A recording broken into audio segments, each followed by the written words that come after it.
everyone.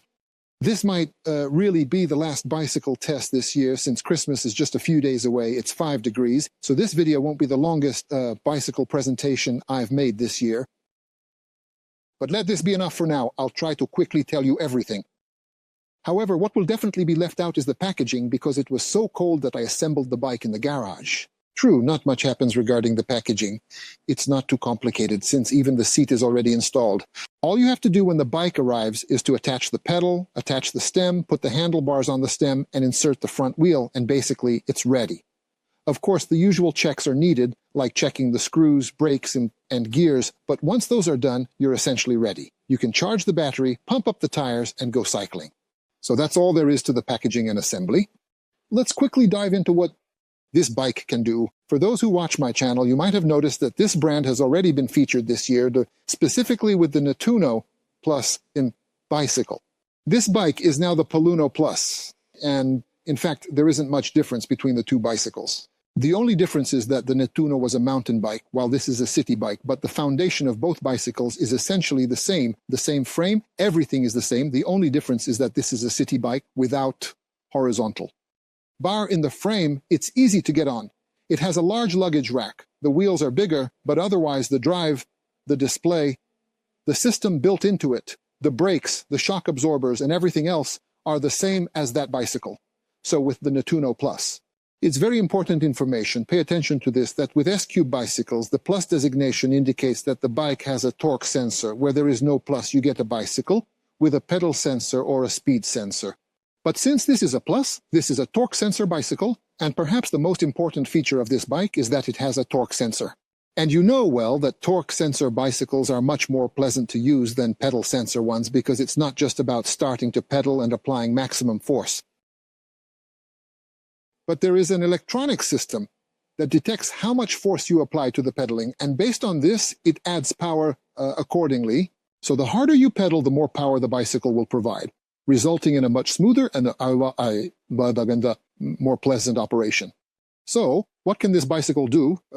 Because there are a few features on it that are definitely worth mentioning. The first feature is the front shock absorber, which is hydraulic. This hydraulic shock absorber can be locked and unlocked on one side, while on the other side there is a preload adjustment knob that allows us to adjust the stiffness. Since it is hydraulic, it is not a simple spring strut. It doesn't bottom out as easily and operates much more smoothly than a basic cheap spring strut. However, it is clear that this shock absorber is not designed for professional racing. By the way, the manufacturer shows this. There is a sticker here. On this sticker, you can see that they warn us not to use this bicycle. This shock absorber for teasing, Danish shelling, and other things. So this bike is obviously not meant for that, but I think you can tell from its design. What else is interesting? The rear motor is the next really interesting thing, as it is a Bafang motor, which is well known to those familiar with electric bicycles. It's known that Bafang manufactures very, very good products. Very reliable, very powerful, and can assemble very pleasant structures. Well, this Bafang motor is 250 watts, but its peak on power is 900 watts, and it has a torque of 45 Newton meters. And for this motor, 45 Newton meters from 250 watts, well, that's not a bad value, let's just say. Next is the brake. Well, as usual, unfortunately, although it's a disc brake, we get a mechanical disc brake, and the discs aren't too large either. But this is a city bike, not a bike meant for sports. And since we're talking about a city bike, in my opinion, this disc size is adequate and can provide sufficient braking power to allow us to stop. As for the battery, I haven't talked about its capacity yet. The system is 36 volts. And the capacity is 20 ampere hours, which means we get 720 watt hours. For a torque sensor bike, this means that the range we can cover on a single charge will be quite long. In this cold, I couldn't fully drain the battery during the test, but the manufacturer says it has a range of 120 kilometers. Now, obviously, this seems a bit much, but if we don't want to use it continuously on level 5, the assistance, if we're not constantly going uphill, so using it under normal conditions, I think we can definitely count on half of that, since this is a torque sensor bicycle, and 60 kilometers is not a small distance after all with a single charge. What is also important is that we have a light at the front and a light at the back.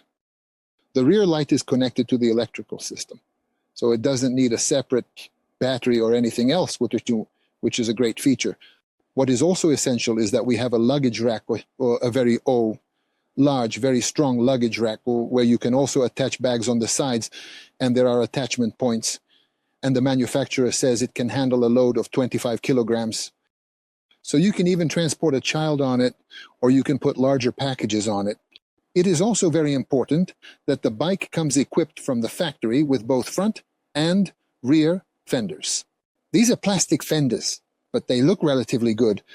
And well, I think there won't be any problems with them for a long time. Fortunately, their size is good. They have a mudguard part both at the back, guard, and the front, and they protect against water very well. I tested it in wet conditions, and no water splashed up at all, so it did its job well. We're almost at the end of the thing, as only the handlebars and the dashboard are left. There's an interesting feature here that I definitely need to show you. The main point is that this handlebar, as you can see, is an urban handlebar. It's bent back very well, making the bicycle very pleasant and comfortable to handle while holding the handlebars. It can be driven safely and stably. It doesn't want to tip over. It doesn't want to veer to the right or left. So even with one hand, this handlebar is really very, very good. I think there's no problem with it again. What's interesting is that they managed to install this instrument cluster, this set of controls, backwards on the handlebar, which I believe is because the cable is quite short. And if we had put it up upside down, the cable would have been stretched by turning it in one direction. The real disadvantage of this is that with this button we can turn on the dashboard, which is fine. This is the up button with which we can adjust the speeds, the assistance upwards, and with the other one downwards. But since this button is upside down, the function is reversed. So with the down button we go up, and with the up button we go down. Well, that's it. This is the only interesting thing, or let's say the oddity about this bike. It gives it a bit of a gimmicky character, but there's nothing else. And really, well, this shouldn't have been done. This shouldn't have been done this way, in my opinion. If they had added 5 more centimeters of cable, the problem would have been solved. What's also important is that it has a bell, and integrated into the brake lever, front brake lever, rear brake lever, we have a simple 7-speed Shimano shifter. You know, this is the usual twist shifter. This is absolutely entry level. But since the drive is in the rear wheel, as I always say, in the case of the drive being in the rear wheel, it's not the pedal and chain that will transfer the high torque from the foot, but the motor assists. So it's not such a problem if this shifter isn't the best or highest quality piece. The dashboard is actually the same piece as on the other electric bicycle, though. The same one was on the Netuno and Plus as well. Well, I can't say much about it, except that you won't find any information on it, other than how far you've gone, the charge level displayed in 5 bars, and you can see the speed and whether the light is on. That's about it. And well, it's not very visible in sunlight, let's leave it at that, but it's not the worst I've encountered among Chinese bicycles. Well, time is passing, and I haven't yet talked about what it was like to use this bike. Now I have to say that, well, there wasn't much excitement in it. It's about like my car, which is a Ford, and it takes me from A to B, but it doesn't provide much excitement. And this bike does that. It can do exactly the same, as this is a city bike. It doesn't need to provide too much excitement. In fact, quite the opposite. It should provide calmness. So its role is to allow us to go shopping in the city, to pick up the child from kindergarten, and so on and so on and so on. So it doesn't need to be exciting. It needs to be safe, and this bike is safe. I think it looks good too. Obviously, many will say that this is a women's bike. In my opinion, this is not a women's bike, but a unisex bike, because if we load up the luggage rack, it would be incredibly difficult to get on it by having to lift your leg over a loaded luggage rack above a child's head. So it's really great that there's no bar here. This is a city bike. It's meant for you to easily grab it, swing your leg over, sit on it, and go. There's one thing I miss about it, which I do find a bit lacking. It would have made sense to add mounting points here on both sides of the fork neck, and then you could attach a front rack as well. There are many aftermarket options available, including those with higher load capacities, similar to the rear rack. This way, you would have a nice large storage space in the front, put the child in the back, and the luggage in the front.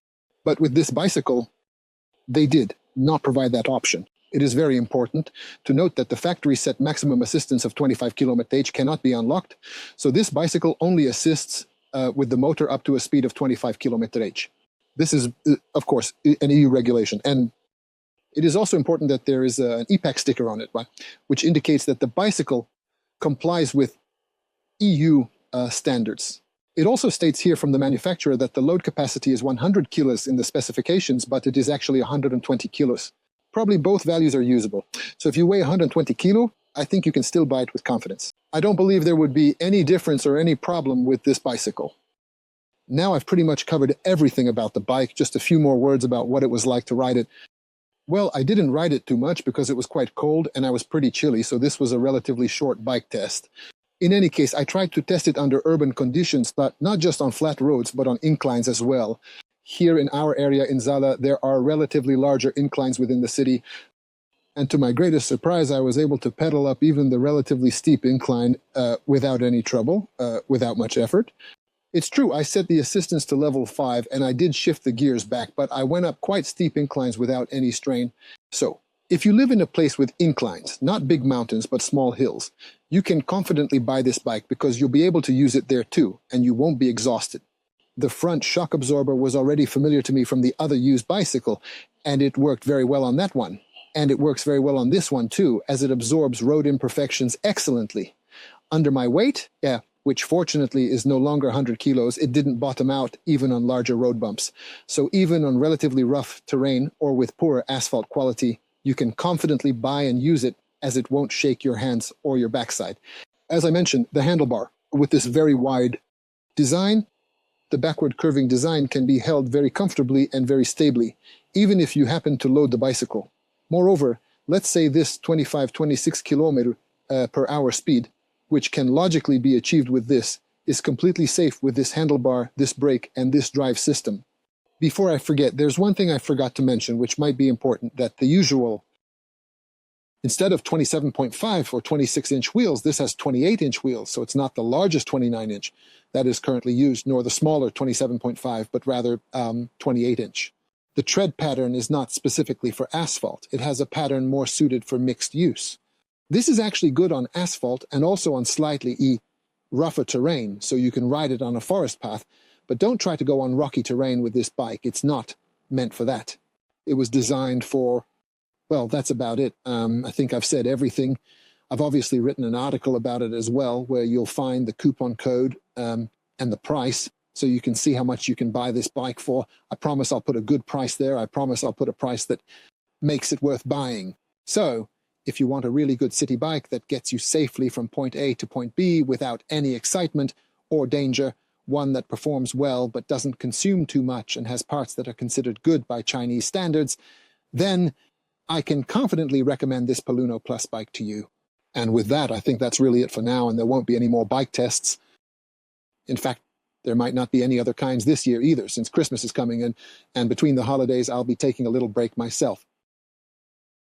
I'll be back next year. Until then, be good, take care of yourselves, and happy holidays. Goodbye.